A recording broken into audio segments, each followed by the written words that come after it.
bistadong-bistado na minamadali lamang yung report dahil nga planadong-planado yung first impeachment complaint na ngayon ay inulit sa second impeachment complaint. No? This is a setup. Malinaw na malinaw ito. Setup. Ito, mabilisan lang ho mga kababayan. Kung sakali ho bang tumakbo ng pagkasenador, itong si Congressman Mike Defensor sa 2028, inyo ho ba siyang susuportahan? Kasi para sa akin, ito personal ko na ho ito. Kumbaga, hindi pa naman nagdideklara yan, mga ganitong klaseng senador ho ang kailangan natin sa Senado sa 2028. Yung merong paninindigan, yung kaya ho tayong ipaglaban. Hindi nakikisapakat sa mga magnanakaw kagaya ng ginagawa ng ibang mga senador ngayong mga panahon na to. Para sa mga taga-BJMP, mga pulis na escort o nagbabantay dito kay Kong Mike, dyan, dito sa video na to, proud ba kayo sa ginagawa niyo na yan? Masaya ba kayo na ginagampanan ang inyong tungkulin na kung saan binabantayan nyo yung hindi mga magnanakaw habang si Martin Romualdez, Amena Pangandaman, Marcos Jr. nasa laya tapos itong isa sa mga pinaglalaban din kayo. Siya namang binabantayan nyo at yung tipong mga ilang salita lang, ano pa kayo, yung minamadali nyo pa yung paglakad niya. Dito sa video na to, hindi nga ambush interview Ito yung pagsigaw ng protesta nitong si Congressman Mike Defensor. Isang like at isang subscribe. Masaya na ho tayo dyan. At sa mga gusto sumali sa ating community, yung join button nandyan lang po sa baba. Wala ho tayong maraming pag-uusapan dito sa video na to. Gusto ko ipakita sa inyo itong pagsigaw na to ni dating Congressman Mike Defensor na kung saan pumukaw ho sa damdamin ng marami sa ating mga kababayan. Pakinggan ho natin ito mga kababayan. Yung mga nagnakaw, nakawala. Yung isa na-appoint pa, presidente ng bangko. Si Romualdez, Saldi ko, hindi pa rin nakukulong. Palakpakan natin. Yung ganong kabilis na pagsasalita nitong si Congressman Mike Defensor, napakalaking bagay hunon mga kababayan. Meron kumbaga, ito yung mga kataga o litanya na dapat marinig ngayon ng ating mga kababayan. Bakit ganito ang nangyari sa ating bansa? Kung sino pa nagsasalita, sila pa ang nakukulong. Pero wag ho kayong mag-alala, sa susunod na administrasyon, yung mga makukulong, sila ho talaga dapat makulong ngayong mga panahon na to. Pakinggan ho natin ang interview nitong si Sir Lito Banayo, kanyang pag-aanalisa doon sa ika-4 na araw ng impeachment trial nitong si BP Sara. Panuorin ho natin itong mga kababayan. Game. Ano ho masasabi po ninyo? Initial o unang assessment po ninyo sa day 4 ng impeachment trial, lalo na po itong ikalawang testigo po ng prosekusyon? Una-una ako'y nagpapasalamat sa SMNI, sa DZAR, sa inyong pag-anyaya kasi kanina pinakikinggan ko yung inyong news reports at compared do sa mga napakinggan ko kagabi, galing do sa mga tinatawag nating traditional media o yung ang mga nagmamay-ari ay yun ding mga nagmamay-ari ng mga pinakamalalaking negosyo dito sa Pilipinas, kayo'y balansyado. You showed also the questions of the senator judges as well as the defense panel, samantalang yung iba kagabi puro lamang yung mga questions ng prosecutor at halatang-halata mo na slanted yung kanilang pagbabalita. Na hindi tuloy makuha ng ordinaryong mamamayan na nakikinig doon sa kanilang mga istasyon yung talagang nangyari doon sa hearing kahapon, no? Kaya ako'y nagpapasalamat at ako'y binigyan naman ninyo ng pagkakataon na makapulong kayo ngayong umaga. Salamat sa SMNI. Buti na lang nandyan yung istasyon na yan. Kung wala ho yan, talagang hindi ho makakapakinig ng mga totoong balita, kung ano totoong nangyayari sa ating bansa, ang ating mga kababayan ngayong mga panahon na to. Kaya nang palakpakan ho natin SMNI. Isa ho yan sa mga talaga SMNI number 1. Opo. Thank you, Sir Lito. Ano yung masasabi po ninyo na doon sa naging cross-examination ay pinuntirya po ng depensa yung mga dokumento na discovering may mga discrepancies, may mga hindi naaayon, no, sa timeline. At sabi, typo. Sa inyo pong pananaw, gaano ho ito kabigat o para po sa isang prosekusyon o sa depensa man ang ganitong ipinapakita na isang testigo po sa impeachment trial?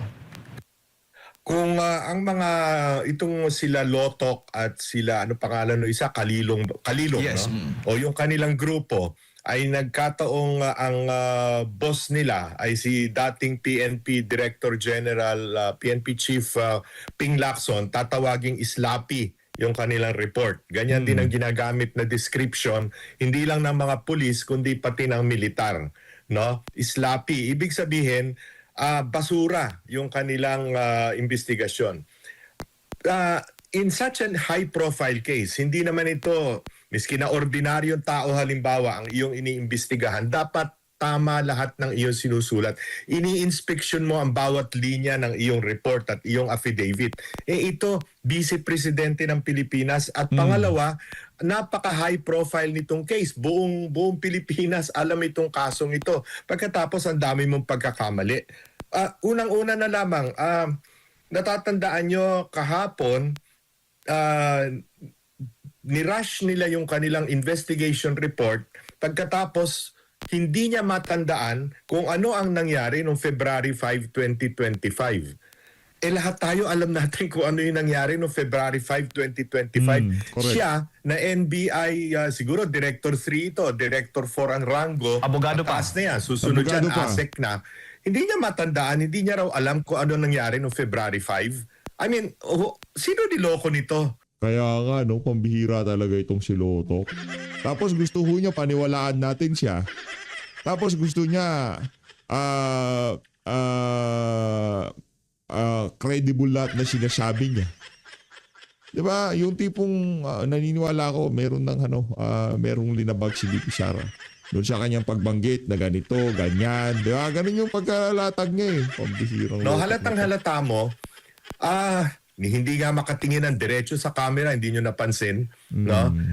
Sinungaling. Talagang napakasama ng investigasyon at halatang halata na from the very beginning meron na silang conclusion na gustong mangyari, no? At pinagtagpi-tagpi na lamang yung mga video sequences, pinagtagpi-tagpi na lamang yung mga statement ni Vice President Inday Sara to come up with what they call a prima facie evidence against her, no? Miski sinong piskal itatapon ito, kaya nga miski DOJ napahiya Kasali rin naman ng DOJ dyan sa pagdiin kay Vice President Inday Sara, pero miski sila napahiya doon sa unang. Pero nakikita ko yung mga ika nga mga makakasama natin sa 2020. Di ko sinasabing itong si Sherlito Banayo o ika nga kasama na natin niya sa kampo ni VP Sara. Pero isa ho siya sa mga ngayon kumbaga bumuboses na nasa gitna at kung saan talagang nakapanig yung kanyang mga sinasabi sa kapakanan ng sambayan ng Pilipino. Isa pa hong gusto nating makasama sa 2020 walang iba kung hindi itong si Prof. Malutikia, diba? Yung mga individual na yan, pagka sila ho ang ating nakasamang sumalansan sa 2020, talagang ika nga solidong-solido. Sure win na si VP Sara. Ano lang ho ito mga kababayan? Isang subo na lang ho nila ito ng impeachment. Dahil sa 2028, hindi na ho talaga, 2027, hindi na ho talaga pwede mag-impeachment kahit gusto pa nila. Wala na ho.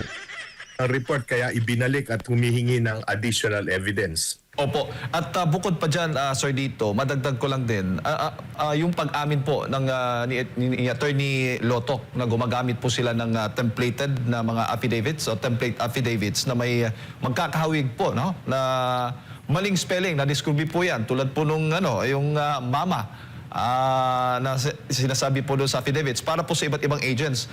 Sa tingin po ninyo, ito po ay minadaling demolition job o talagang standard operating procedure na ng ahensya? Ang lahat ng ito ay demolition job from the very beginning. Ito'y matagal ng pinlano. It is a conspiracy from the very top of government, no? Mag-umpisa doon sa pag-alok ng confidential funds galing sa Office of the President, tinransfer sa Office of the Vice President. Doon pa lamang, ang problema nga nito mukhang na-set up ang Vice President Sara na akala naman niya ay bukal sa damdamin o sa loob ng mga opisyal ng gobyerno, kasama ang DBM, kasama Office of the President, kasama ang ang House of Representatives ng pangalawang taon, na mabigyan siya ng confidential at intelligence funds para magamit niya upang mas mabuti niya, mas maigi niyang mapadala ang kanyang mga serbisyo sa ating taong bayan. Pero ito'y mukhang natrap siya. At kaya alam na alam nila ang plano, talagang conspiracy from the very top. Kanya sinundan ito ng mga Akala siguro nitong sila Martin Romualdez at Marcos Jr. dahil nabigyan ng ganong kalaking confidential fund si BP Sara, lahat ng kagustuhan ni Martin na kesyo ganito gagawin natin, mag-i-insert tayo ng ganito, maglalagay tayo ng ganyan, pagbibigyan na ho sila ni BP Sara dahil nakatanggap siya ng confidential fund. Ngayong malinaw naman, sinasabi ni BP Sara, yung confidential fund, di ko binulsa yan. Ginamit ko yan para proteksyonan ang ating mga kabataan. Dahil dyan, palakpakan natin itong si Vice President Sara Duterte. At tanong naman, PH, ba't ganun-ganun na lamang maniniwala ka? Bo, syempre, Duterte yan. Sino papaniwalaan nyo? Marcos o Duterte? Diba? Ano na lang ho, pagdating sa track record, sino ba yung mga naparatangang magnanakaw?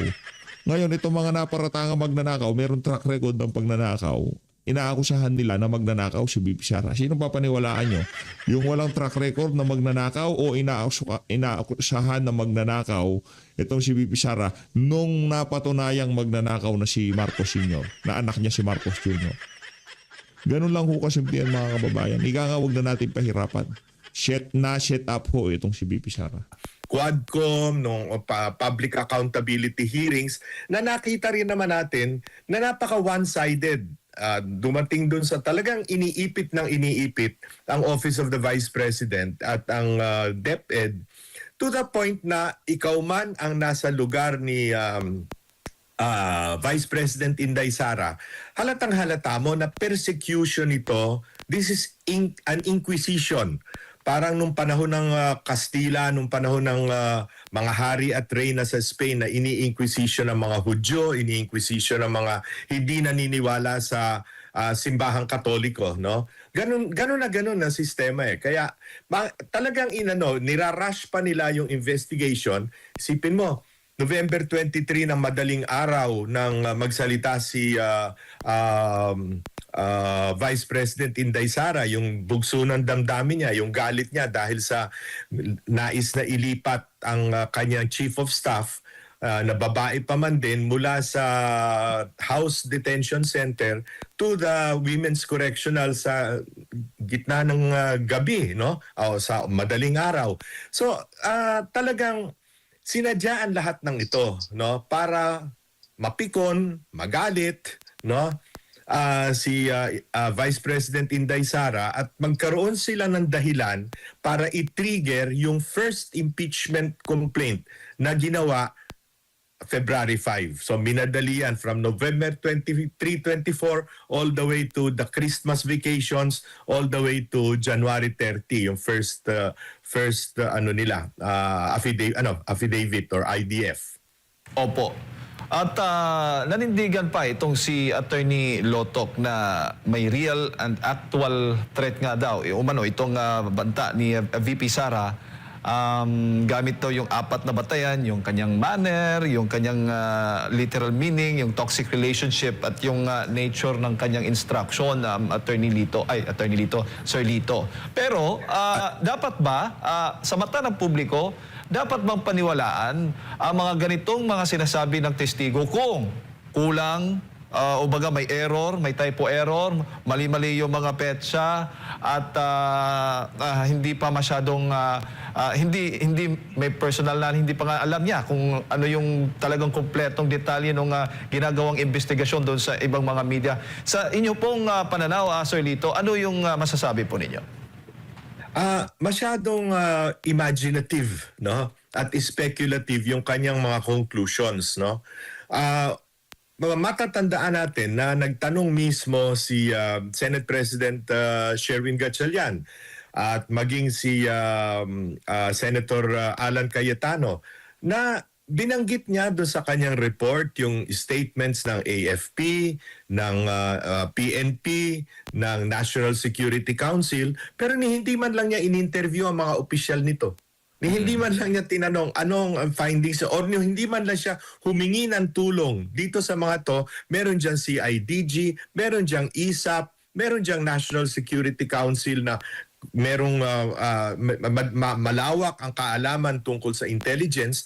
Bakit hindi man lang sila nakipag-ugnayan dito? Kaya bistadong-bistado na minamadali lamang yung report dahil nga planadong-planado yung first impeachment complaint na ngayon ay inulit sa second impeachment complaint, no?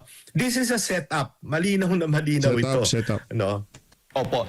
Sir Lito, bago ko lang ipasa kay Partner Admar, doon po sa mga senator judges, papaano po ninyo tinitingnan ang kanilang mga political biases, kung meron man?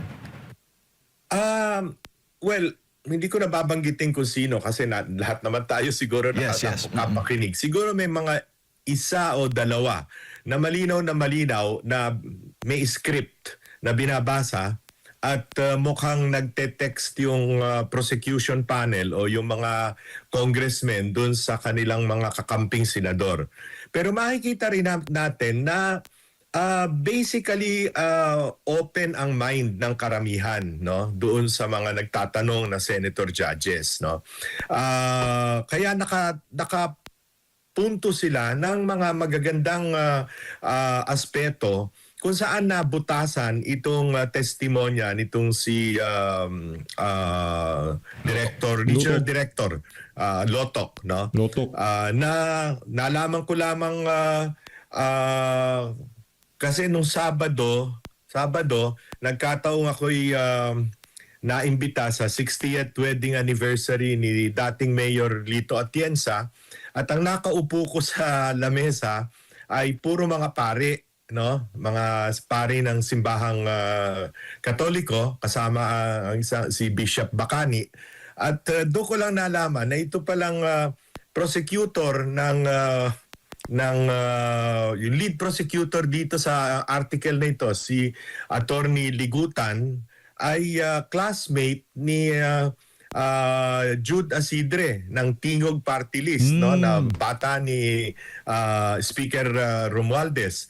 At kahapon do sa pagpapalit nila kasi yung isa do sa mga nasa lamesa namin, classmate niya sa seminaryo. Classmate sila sa seminaryo. Si Asidre siya at saka itong si Ligutan. Pagkatapos, ito pala si Lotok ay nagkaroon din, taga-waray-waray din. I'm not making any. Binanggit ko lang ito just to show na siguro nga talagang planadong-planado ito. Pati yung mga cast of characters, wika nga, puros mga taga isang lugar lamang. Ano? But the point is, palagay ko, unti-unting nabubuksan ang pananaw ng ating mga senator judges, no, dito sa napaka-damaging na testimony nitong si Lotok, Attorney Lotok, no? Para nilang makita na talagang mukhang sinet up lamang si Vice President Inday Sara Duterte rito at wala talagang malinaw na basihan para sabihin siya ay inciting to sedition. Napakabigat nun para mo maano sa ganyang klaseng investigasyon. At pangalawa, yung grave threats, no, which constitute, according to the prosecution, an impeachable offense. No? Sir Lito, si Admar po ito, magandang umaga.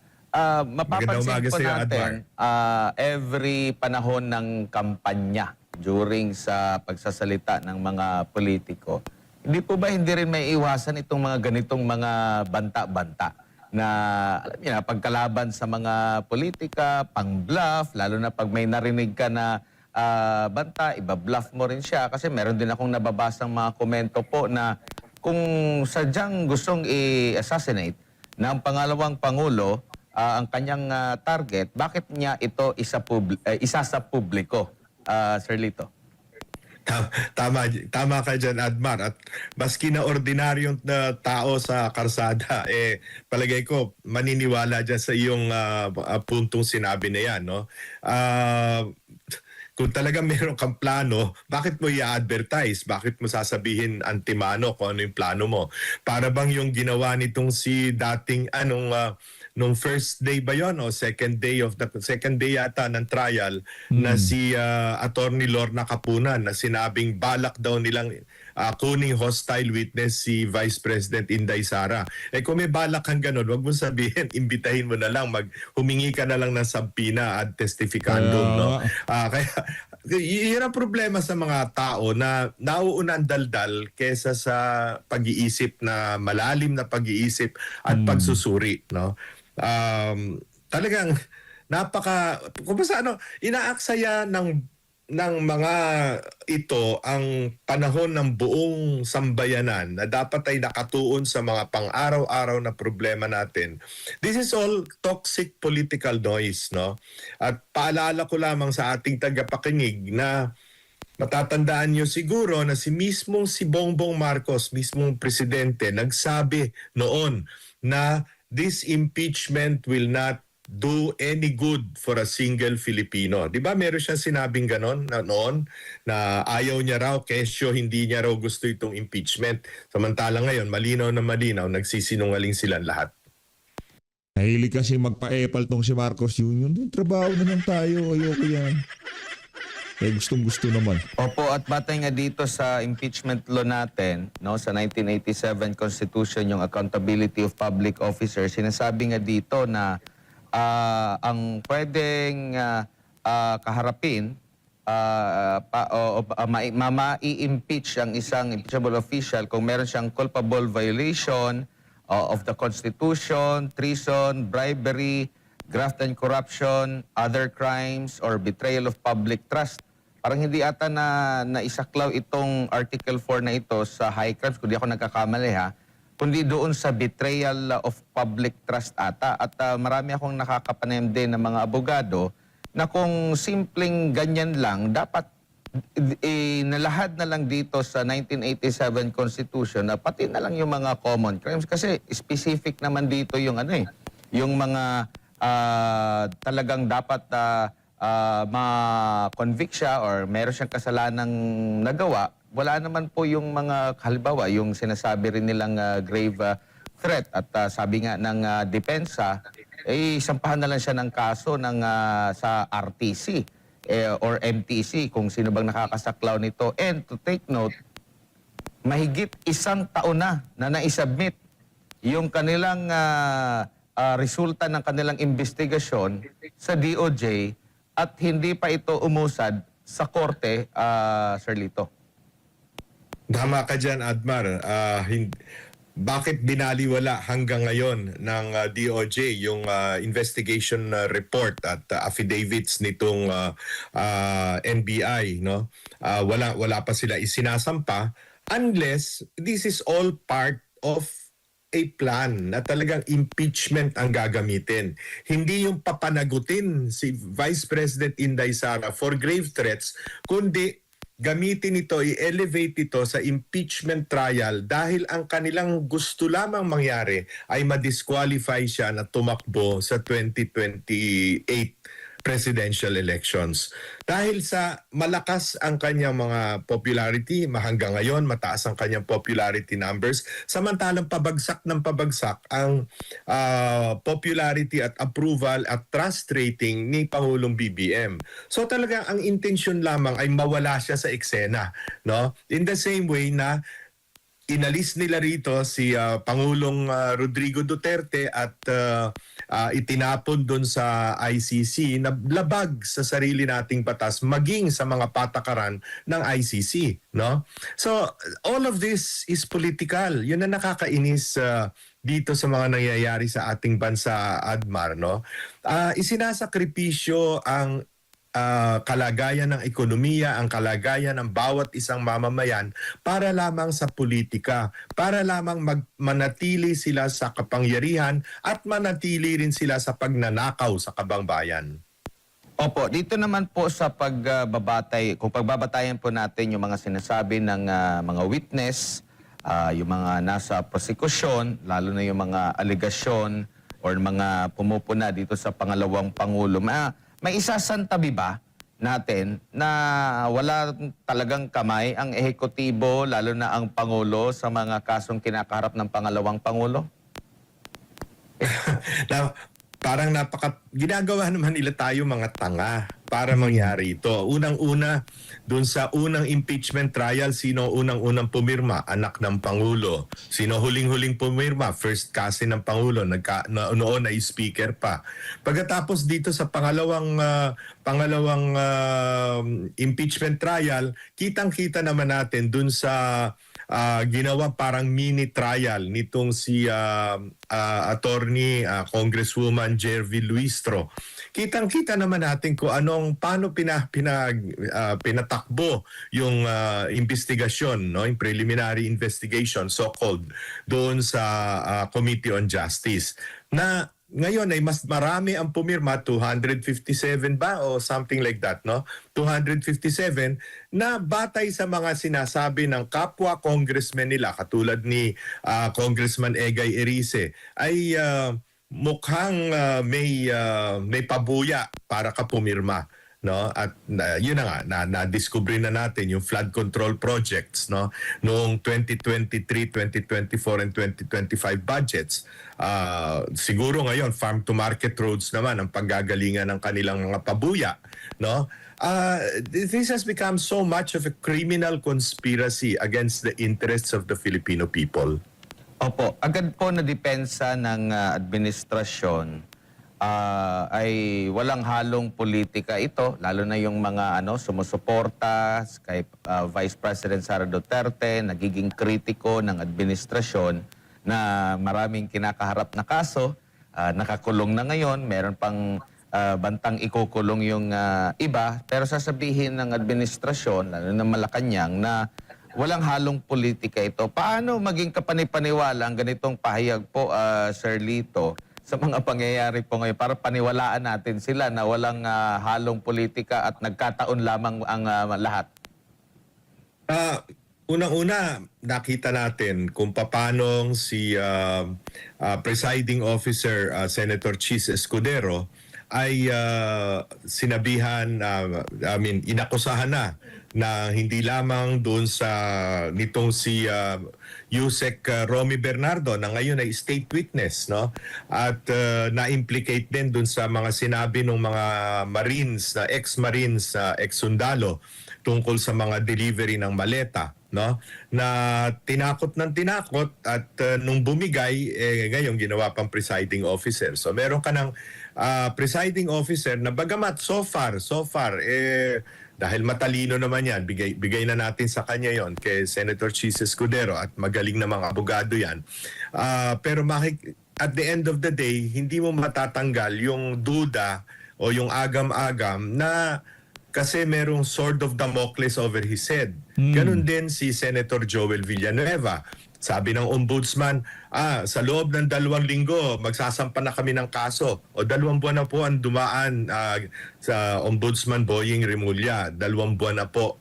Nasan yung kaso? Pero in the meantime, tumalo na doon sa kabila, no? Si Senator Marcoleta, walang kakwenta-kwentang kaso na ginawang plunder imbis na graft, no? Kitang-kita natin na talagang they will move heaven and earth, wika nga, para lamang matanggal sa pagka-vice presidente si Vice President Inday Sara. Kaya ito'y magtatagal pa ito at in the meantime kung ano-anong kabulastugan ang ilalabas nila, maaring yung mga iba ay hinahanapan pa nila ng ebidensya. Hanggang ngayon ay nag-fishing expedition pa sila para lamang siraan ang siraan. Kasi double prong dito, Admar. Kung halimbawa ang ating mga senator judges ay hindi bumoto for conviction, no, dahil 16 votes ang kinakailangan to convict at hindi nila maabot yung 60 na yon, gagamitin nila itong mga buwan na darating ng investigasyon para siraan si Vice President Inday Sara, katulong ang media na kakampi nila no? Para nga ang lumalabas lamang sa mga ibang media, liban na lamang dito sa SMNI at saka sa Net25 ay slanted para ikundina in the public eye itong si Vice President Inday Sara. Napaka-unfair ng ginagawa. Ang politika dapat merong tawag sa Kastila, hugar limpyo eh. Yung patas na laban, dito sa gobyerno natin walang patas na laban eh. Everything is always one-sided. Opo, at nakikita nyo rin po ba, Sir Lito, na sakaling i-impeach nila ang pangalawang Pangulo, lilipat na sa kanila ang mga supporter ng pangalawang Pangulo kung sino man yung kanila pong magiging pambato, o baka naman, under pa rin ni Vice President Sara Duterte, mga galing sa suporta niya, doon lilipat yung mga supporter niya. Primero sa tanan na Admar, kitang mga Bisaya, kitang mga taga Mindanao, dili man kita mo uyon sa kining mga gihimo nila kontra kang Inday Sara. That is 33.5% of the vote. Hindi ko pa binibilang ang mga Bisaya at ang mga taga Mindanao na nakatira sa Luzon, no?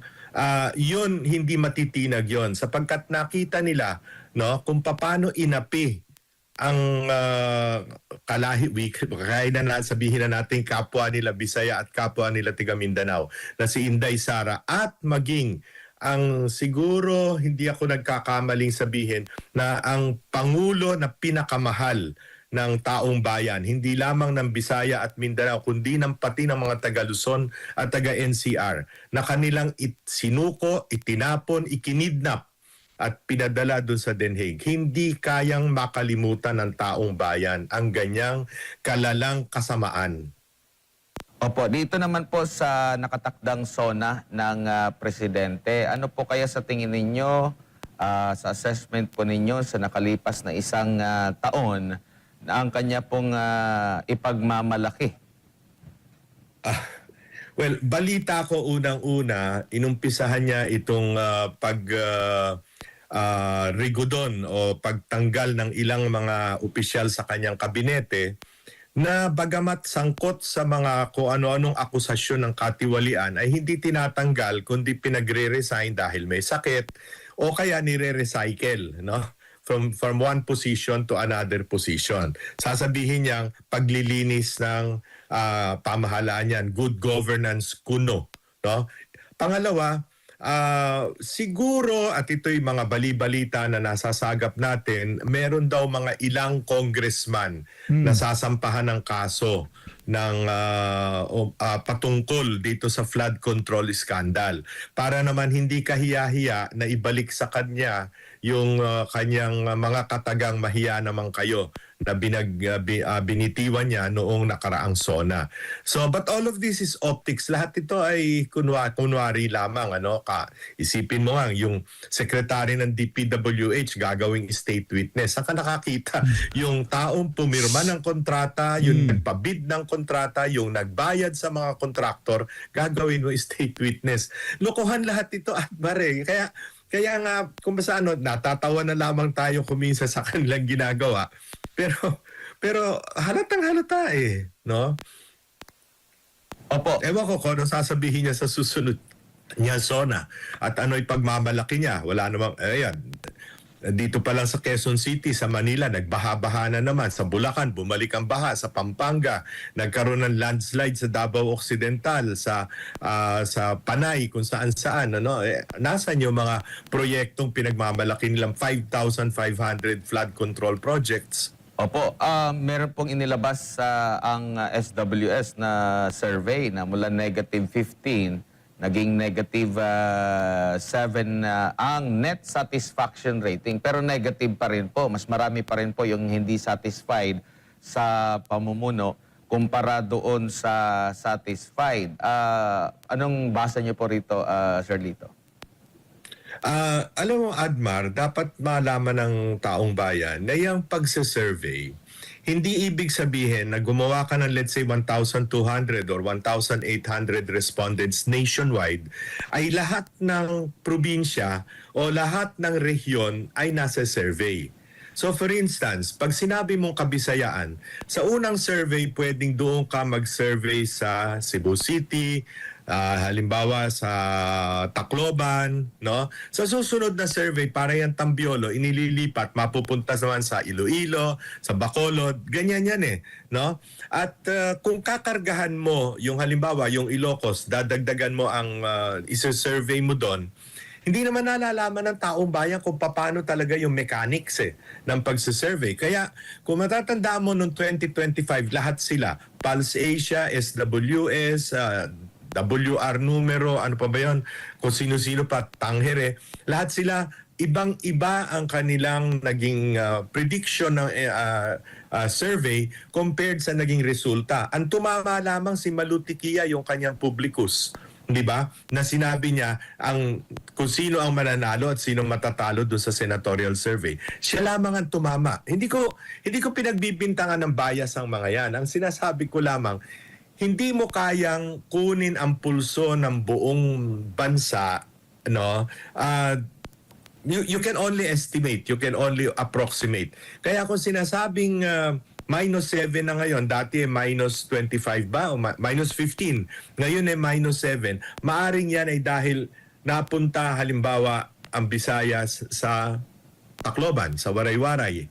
Napunta, mas madami ang napuntang nagkaroon ng respondents na galing sa Kabikulan o kaya sa Ilocos, no? So we have to take all of these surveys with a grain of salt, no? Ang malinaw na malinaw, palagay ko naman lahat ng tao ngayon ay nakakaranas ng hirap, ng gutom, na hindi magkasya yung kakarampot nilang kinikita, samantalang pataas ng pataas ang presyo na wala namang magawang solusyon ang pamahalaan. O ngayon, pumutok na naman yung Iran. Nagbobombahan na naman sila doon. Sa isang linggo, tataas na naman ang presyo ng gasolina. Mano bang tulungan naman ng gobyerno ang taong bayan? Bawasan man lamang yung VAT o yung excise tax na pinangako, hindi rin naman ginawa, no? Para man lamang mapaibis na, medyo makabawas naman, no, sa gastusin ng taong bayan at sa pagtaas ng presyo ng pangunahing mga bilihin, no? Wala eh. In essence, this is a government that can be characterized as 1, overspending, 2, overtaxing, 3, overborrowing, and 4, overstealing. Uulitin ko, overspending, overtaxing, overborrowing, overstealing. Yan ang pamahalaan na ng ating liderato sa kasalukuyan. Opo, at kung pagbabatayan ito pong assessment natin ninyo, Sir Lito, sa performance ng kasalukuyang administrasyon, lalo na ang Pangulong Bongbong Marcos, kung meron po siyang i-endorso for 2028, may bigat ba ito? May dating ba ito? Dapat bang makakuha ang isang nag-aasam na tumakbo sa darating na 2028 election ang endorso ng isang Marcos Jr.? Yan ang malinaw na magiging kiss of death. Kanya nga ang solusyon nila, tanggalin ang kalaban, no? Ang gusto nila, no? Hindi lamang yung hindi lamang yung itali ang isang kamay ng boksingero sa labanan, kundi talagang tanggalin yung kalaban, walang kalaban. 'Yun ang habol nila. Pero papayagan ba naman ang taong bayan ang ganyang pagsasalaula sa ating demokrasya, sa ating republika, no? Where we are given the freedom to choose our leaders. Opo, siguro Sir Lito, huli na lang, ano bang inaasahan mo mamaya sa Day 5 nitong impeachment trial ni VP Sara Duterte? Magpapatuloy yung cross-examination kay Attorney Lotoc at possible ay ihaharap po yung pangatlong witness, Attorney Zulaika Lopez, yung Chief of Staff ng Vice Presidente. We are given the freedom to choose our leaders. Yo. Opo, siguro Sir Lito, huli na lang, ano bang inaasahan mo mamaya sa Day 5 nitong impeachment trial ni VP Sara Duterte? Magpapatuloy yung cross-examination kay Attorney Lotoc at possible ay ihaharap po yung pangatlong witness, which is si Attorney Zulaika Lopez, yung Chief of Staff ng Vice Presidente. Well, unang-una, patuloy na gigisahin ng depensa, palagay ko, batay doon sa kanilang mga moves o mga ginawa nila kahapon, yung mga discrepancies nga dito sa investigation report at yung mga kakulangan ng tunay na investigasyon. Basano, hindi naman talaga nag-imbestiga eh. Gumawa na lamang ng conclusion. Yung Dapat nga din siguro nangyari. malaman ng taong bayan na itong si Attorney Loto, kasama nitong si, anong pangalan nito? John Mark Kalilong. Kalilong. No? Ito at isang team ng mga cybercrime division ng NBI ay nahaharap sa kaso sa ombudsman dahil sa illegal detention at parang hulidap na ginawa nila noong 2025, no? Kung saan may mga Meron pa silang kinakaharap na kaso na di umano hulidap base dito kay Sherlito Banayo, pambihira. Matindi pala tong dalawa na to. teacher na Chinese nationals na kanilang hinuli at pagkatapos ay di umano inaakusahan sila na trying to get parang yung freedom o yung dinetain kasi nila itong mga ito at hinihingan ng di umano ay kung ilang bilyong piso para lamang makalabas sa detention. But that is another issue, no? Na dapat siguro ay tuunan din ng pansin mismo ng NBI at ng Ombudsman, no?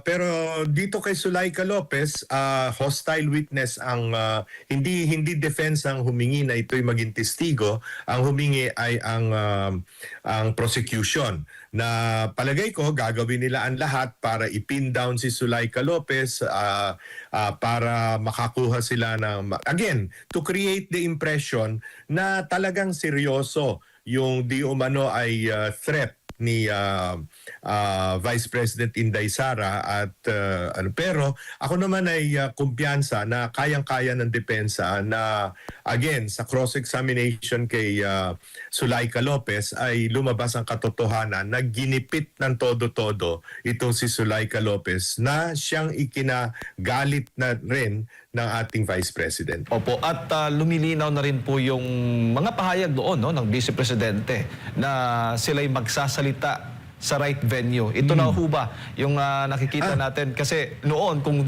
haharap po sila sa mga pagdinig ng kamera, ay parang ginigipit po sila. Pero dito, parang malaya pong nakakapagsalita at nakakapagbigay po sila ng kontrasalaysay sa mga akusasyong ibinabato laban po sa pangalawang Pangulo. Maganda at binanggit mo yan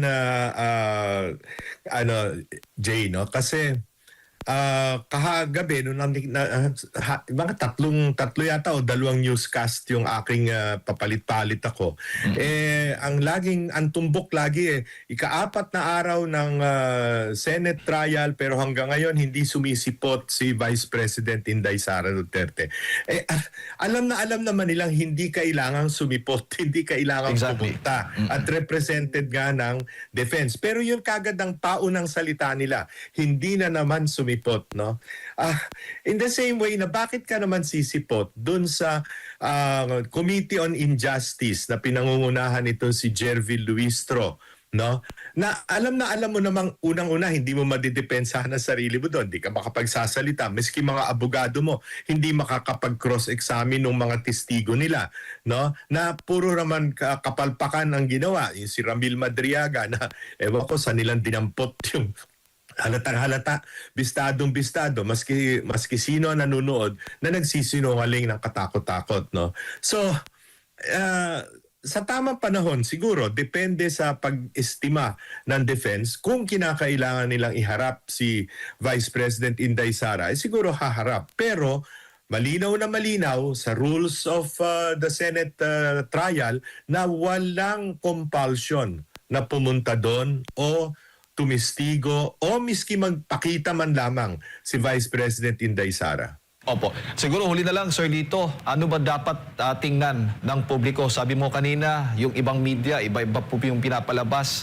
So, ano ba dapat ang bantayan? Ano ba dapat ang tingnan ng publiko pagdating po itong impeachment trial? Alam natin, information overload, no?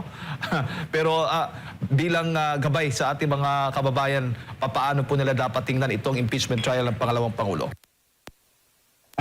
Siguro, Jay, pinaka magandang sabihin sa taong bayan, sa kanilang pakikinig, sa kanilang pagmamasid, no, ay ihambing nila kung paano pine-persecute si Vice President Inday Sara. Sabihin na nating halimbawang may mga pagkakamaling nagawa, no, na sa tingin ko nga ay conspiracy, sinet up siya, no, compared dun sa pagkalaki-laking mga pagnanakaw, no, na ginawa sa kabangbayan ng kasalukuyang administrasyon at mga alipores nila. How do you compare 125 o 112.5 plus 500 million na hanggang ngayon ay wala pang final COA report, no, compared to kitang-kita natin yung mga ghost projects at yung mga substandard projects na wika nga ni Congressman Egay Erice sa kanyang pag-estimate sa 3 taong budget ay umabot ng 1.8 trillion pesos ang winaldas, no? Magkano diyan ang pumasok sa kung kani-kaninong bulsa? Yan ba ang gusto nating kampihan? Yan bang mga taong yan na ngayon umuusig kay Vice President Inday Sara? They're not coming to court with clean hands sapagkat sila ang pinakamarumi dito sa ating corruption scandals, no? Sila pa ang may ganang usig dito sa ating Vice President na wala namang kapangyarihan. Real talk ho yan mga kababayan. Yung mga nakikita yun ng uusig kay VP Sara dyan sa impeachment trial court na yan. Sila Luistro, sila Jokno, kung sino-sino pa mga congressman dyan, yung mga nasa likod ng witness, yung mga nabibidyohan, di ba? Yan ho, sila ho talaga yung tunay na kawatan dito sa bansa na to. Real talk lang ho mga kababayan. Sa tingin ho ba nila, sa ginagawa nila na yan, makakatakas na sa kahirapan, makakaalpas na itong bansa na to sa kahirapan dahil sa impeachment na ni VP Sara. Hindi ho. Kasi yung mga magnanakaw, nasa House of Representative pa rin. Yun ho ang buong katotohanan dyan mga kababayan.